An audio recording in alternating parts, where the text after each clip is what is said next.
warahmatullahi wabarakatuh. Saya tiba-tiba dia punya lapang suruh ngomong tentang bom. Saya juga bingung. Tentang bom, saya bukan ahli teroris, saya bukan ahli bom.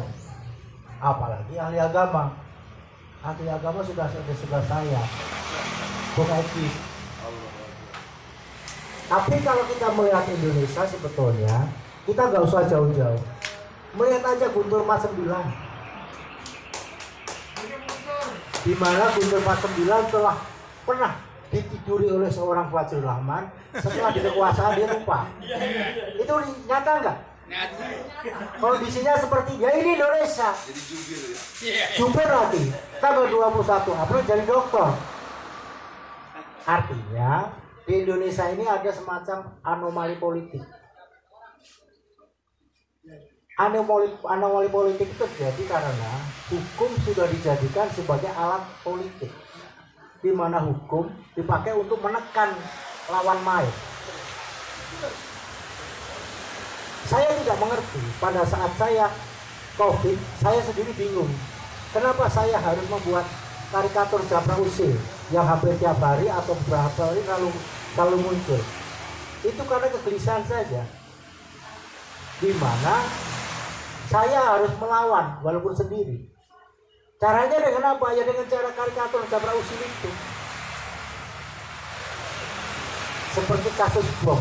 Kita harus melihat rentetan yang paling dekat, gak usah kita jauh-jauh terlalu lama. Kita lihat ketika seorang Muldoko mengambil alih KLB Demokrat, dia mengatakan di Instagram mereka bahwa dia akan di dalam Demokrat ada radikalisme. Ada radikal untuk mencapai tahun politik 2024. Beberapa hari kemudian ada bom di Makassar. Ini sebenarnya sinyal saja. Ini dihubung-hubungkan saja kalau saya.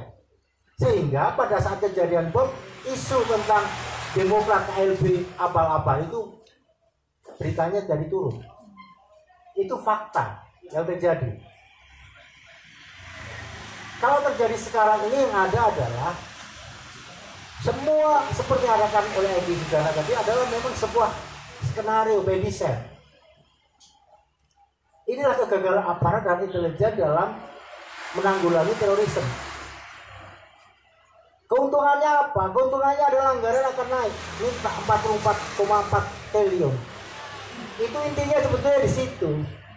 Bukan menyelesaikan persoalan terorisme, Cari duit.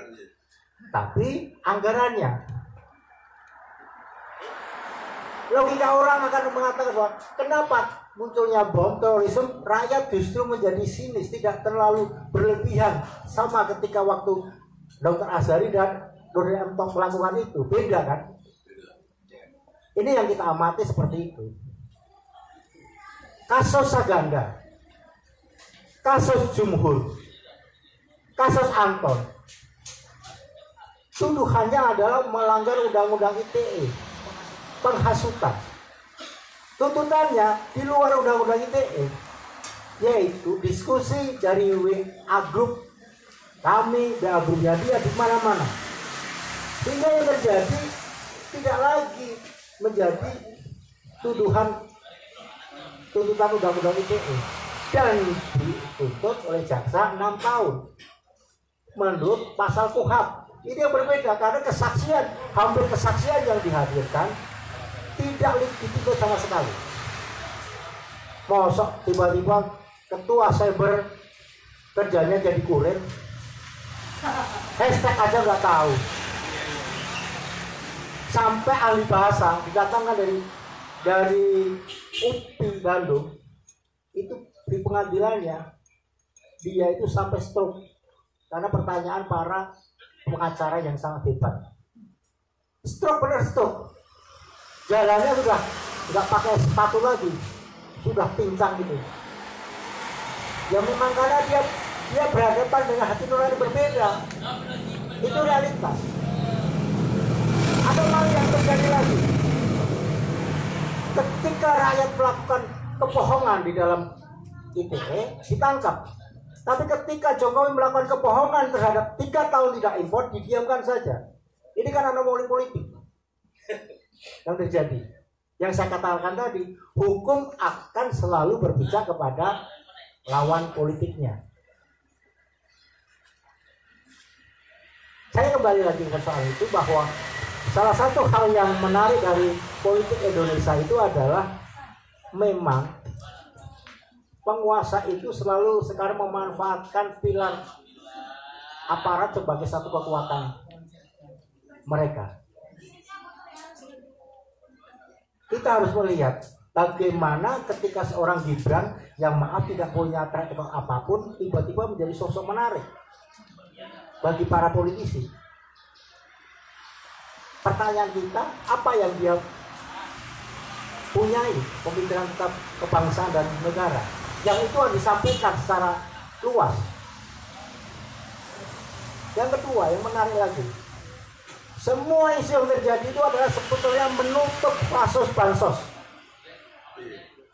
Karena Jokowi dan Megawati sudah 1 tahun tidak ngomong-ngomong lagi. Kayaknya ada info Jaksa Agung akan diganti nanti. Itu orangnya Jokowi tadi. Itu info. Benar atau tidak kan kita nggak tahu. Nah, itu menjadi menarik bahwa isu yang muncul sekarang ini menutup segala informasi yang kira-kira satu menutup kasus korupsi yang dilakukan oleh Mensos ya. Mensos yang airnya mengalir sampai Bengawan Solo. Dan itu nyata. Itu nyata sekali. Jadi kita nggak usah jauh melihat Indonesia. Melihat Guntur 49 saja sudah nyata. Di sini ada yang lahir di kekuasaan, tapi tidak memikirkan nasib kondisi bangunan ini. Padahal dia hidup lama tinggal di sini tidak berbayar. Kan begitu logikanya. Yaitu namanya Fadlur Rahman. Jadi kita melihatnya jauh-jauh. Karikatur sekali dia untuk 49 ini. Karikatural sekali menurut saya. Saya membuat karikatur bukan karena saya iseng, tapi saya akan melawan sendiri. Dengan cara saya, kebetulan baiknya saya adalah seni, lulusan Institut Seni Indonesia, kemudian saya melakukan itu. Seperti Pagar Bebaskan Saja ini saya buat untuk melakukan perlawanan terhadap peradilan sesat itu. Kita harus mampu menunjukkan diri kita untuk melawan dengan cara apapun. Kalau bahasanya ID adalah menyerbu, ya ayo kita sebut bareng. Kalau bahasanya Mas Heri, gebuk, ya ayo gebuk bareng. Jangan kemudian kita susah payah hanya membuat kelompok masing-masing.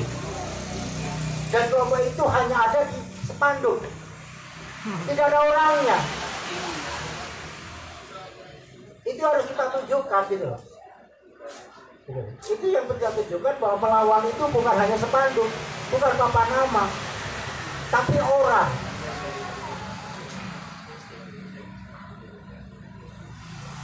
Kasus Habib Rizik itu nyata dan jelas.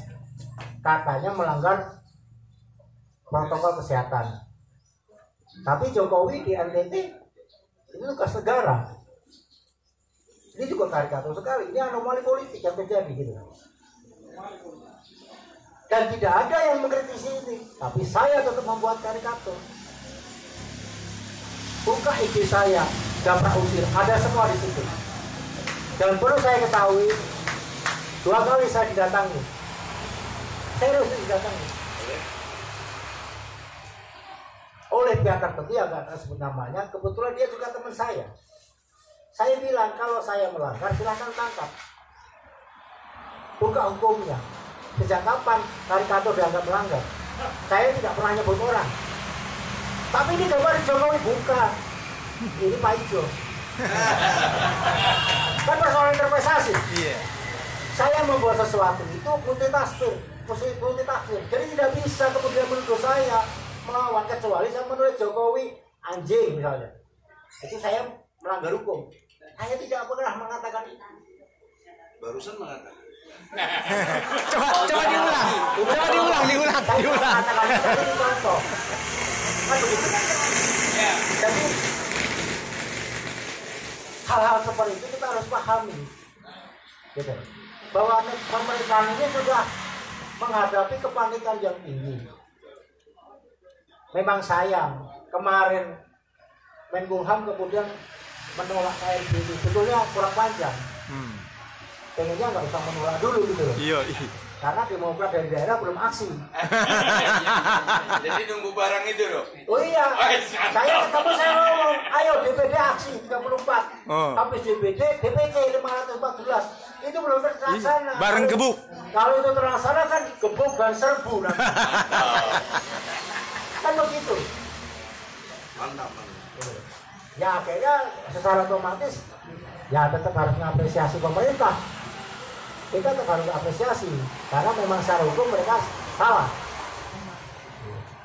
Nah, rentetan itu juga dimulai tentang radikalisme. Itu juga Muldoko melakukan radikalisme terhadap pengambilan paksa. Partai Demokrat itu sebuah radikalisme secara inkonstitusional, secara ilegal. Tapi banyak mengatakan bahwa waduh, tidak itu. Dibaliklah sentimen politik itu ke Hambalang. Dibaliklah sentimen politik itu ke SBY. Padahal tidak ada hubungannya. Padahal anjing ya. Ada ya sakit semua. Gitu. Orang sakit mau masuk di politik jadinya petualang semua, makar semua. Akhirnya Rasmanto sekarang mundur dari Muldoko. Kenapa? Karena jadi bahasa mungkin sudah dramatisnya, tapi sudah tidak bisa berjuang lagi kan. Gak bisa ngomong lagi tentang KLB abal-abal itu. Mereka sekarang konflik sendiri di dalamnya. Nah itulah realitas politik kita. Banyak anomali politik yang terjadi di bangsa ini dilakukan oleh kekuasaan, sehingga yang terjadi adalah rakyat selalu jadi korban. Kenapa rakyat selalu jadi korban? Karena memang tidak pernah bersatu. Kata Eki, memang kapan kita menyerbu bareng-bareng? Kalau bahasa pendukungnya Habib Rizik jelas, Habib Rizik ditahan, tidak boleh keluar, semua aksi di kejaksaan, di Kerawang, di Indramayu, di Ciamis, pada aksi harusnya kita ikut, kan begitu. Kita juga belum pernah aksi di Jaksa Agung gitu loh, tentang kasus Jumhur. Sampai sekarang pengacaranya tidak bisa ketemu.